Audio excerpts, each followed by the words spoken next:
Welcome back. We're chatting with Ralph Tedesco of Zenescope Comics. Appreciate the patience from all our Periscope peeps. We don't have live audio streaming in, but we do have live audio streaming in our YouNow station, younow.com/Michael_Dolce. Ralph, welcome back. Thank you. Now, we talked about the transition from comics to film a little bit, and you mentioned Kickstarter being a component that wasn't available when you were first in the business, but now you are, or now it is when you are. And you guys ran a very successful Grimm's Fairy Tale Kickstarter.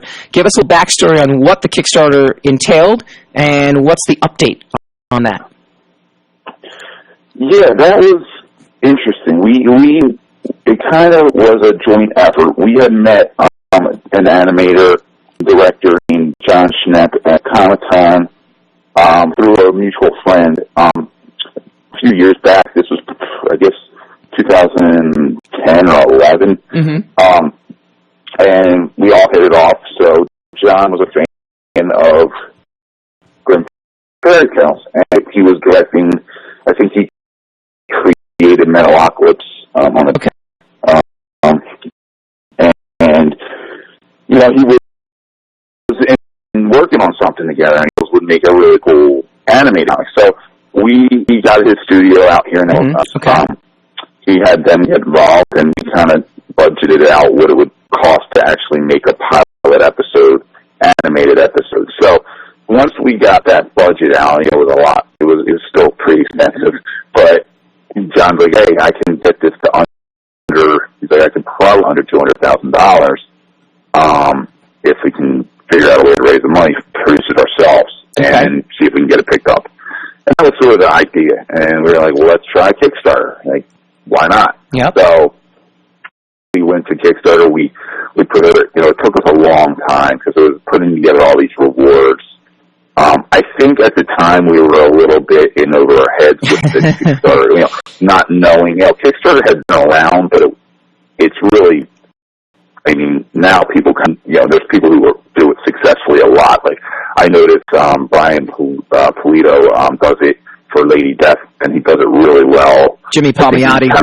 He understands it, understands how to do the rewards the correct way. Cracking all stuff out there, like, hey, let's put up more rewards, let's do this. And I think it's too many rewards and too much going on. So the reason I'm telling you this is it just took so much manpower from us, and it was a job. It really is. It really is. There's no question. I've done two Kickstarters now. I did one very small one to kind of get myself in there, and I did a larger one for Book Undone, and both were successfully funded. But holy cow, man! As soon as you hit that live, and I mean, I'm hoarding myself around my computer just to pledge, and they do, and there's, you know, how many more rewards can I come up with? And I have an idea now for a variant cover, and you know, all the preparation. Forget the amount of work that goes into that, which I'm sure was even more greater than what I had to do on your end. But even after, there's work to do while the Kickstarter's going on too, and I feel like that's even harder.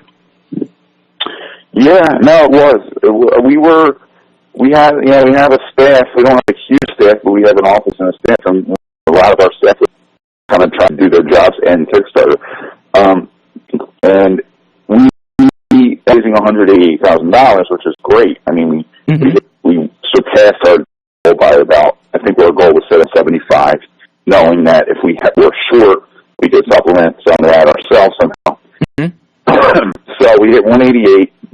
And we were able to make we had just the bare bones to make this pilot. And we did. So John went off, made the pilot. Okay. Out here in LA. And then we spent the next literally year doing rewards and dealing with all of that, which I think was a lot. We bit off more than we can chew, so it took us a long time to finally fulfill everything. And get through everything. So that was issue we had. I think if we ever did it again, we learned a lot from that first time. Yeah. And it would be a lot more streamlined, I think, and we wouldn't drive ourselves crazy. But it was a learning experience, and it was great that we were able to raise the money. And so the pilot was made. Edie from Game of Thrones. Yep. So she came on, but we had a few cool voice actors like Chris Hardwick, Brianna Edigan, and Robert Forster. So they were all involved in the pilot. So we finally finished it. It was very campy, but it was also very dark and violent. So it was very much like heavy metal. It was like a heavy metal homage. So we debuted it at Comic-Con, New York. I think it was 2013, if I'm not mistaken. And it was like, people loved it. I mean, we were showing this at all different Comic-Con, and people were going nuts. Mm-hmm. But we just didn't find a buyer. There was no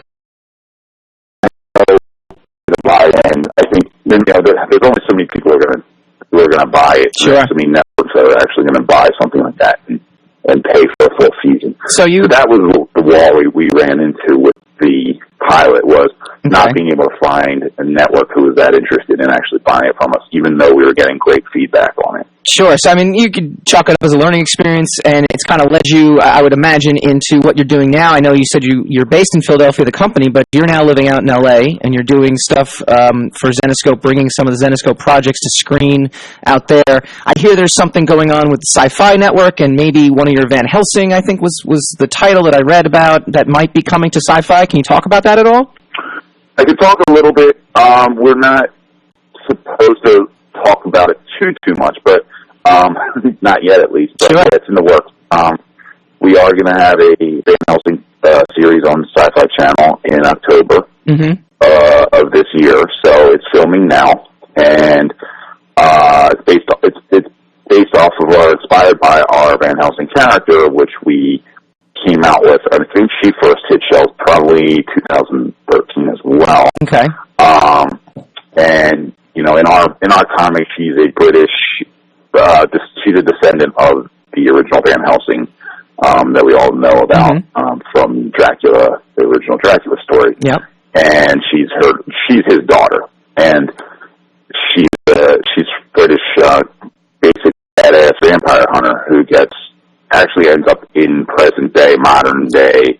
That was my next question. If she's his daughter, and the story takes place around 1897, what is the time period that the story takes place in? Yeah, it's a whole thing, but the basic idea is she was stuck in this place called the Shadowlands for over 100 years, which is filled with every type of monster you can imagine, and she's able to escape this realm, and she ends up in modern day New York. So then we did a sequel series where she returns to London to seek out Dracula and try to kill him. And then we did a backstory on her and how she ended up here. We did a spin-off with her. So there's been a lot of different books featuring Van Helsing, and she has her own series now that Pat Shanks. So that is a guest a few weeks ago. Oh, you did? Oh yeah. Yeah. So we have this great character, and we were able to find a partner who was interested in the character. Oh. I do know the story has definitely changed up a bit from the comic for the TV series, but I can't really talk about what the story of the series is going to be. But it's going to be awesome. I have no doubt about that. Neil Abute's a showrunner, and Neil Abute's a pretty big name playwright. He's written a lot of, he's directed movies, he's directed television. He's been around a while, but he's showrunning this series, so we're excited to see what he has in store. That's great. That's really terrific. Is there any other Zenescope projects that you are bringing to screen, or you're in the development phase? And what challenges are you facing to do that? In this Hollywood. Now, Hollywood, I would think, has changed from when you guys first were publishing, 10 years ago and even 5 years ago, in that they want franchises. They want stuff that has a following built in already, and you guys have both, in that you're a comic book publisher, and you guys are using characters in the public domain, so there is some familiarity behind it. So are you finding it a lot easier now than it was, but what are you still facing? Well, easy is definitely not easy. It's different. The landscape changed for when we first started, film was really the main focus. Nobody was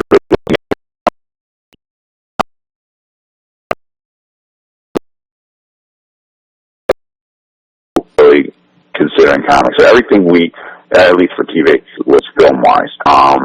And we watched as, like, our Grim Fairy Tales kind of got surpassed, and then all these other grim type shows were coming out, and it was frustrating because we were like, oh, well, we came out with this idea years ago, and we realized, okay, well, we're doing public domain characters, and anybody can do their version of a public domain character. So that kind of, while it was great for us, it also kind of hurt us. You know, and at that time we started expanding beyond just public domain characters. You know, we were coming out with original new titles as well that didn't have anything to do with the Grimm universe. So we were publishing all these Grimm universe titles, like, you know, Wonderland, a Wonderland spinoff, and Neverland, and all those. And then we were coming out with original ideas like Fly. Raven Gregory had written Fly. Some other titles as well. So basically, we just really began noticing when Walking Dead came out this new trend of TV and how TV was evolving. And as soon as Walking Dead came out, the success of Walking Dead, we were getting a lot of interest on all of our properties. And we sold Wonderland to at that 2012, and we ended up having a 6-studio bidding war on Wonderland. Kind of light bulb moment where we were like, wow, like TV's now becoming so it's amazing now, isn't it? I'm pitching all these ideas for TV then. Okay, we are running up a time here. We have about 30, some cool stuff happening in Zenescope, and where can people check it out? Sure. You should definitely go to our website. You should check out our Facebook. We always post new updates to our Facebook. So facebook.com/Zenescope, or obviously Zenescope.com. And just give us a read. I like to tell people who haven't jumped in on our books, they're very reader friendly. And, you know, I think sometimes we get the stigma of, oh, they only do sexy covers. That's not true at all. Yeah. So just check us out. Okay, again, doing reading some stuff for Grimm's Fairy Tales, thinking what's on the eye is not bad either. Ralph, check you out at San Diego Comic-Con. I'll be in attendance there as well. And if film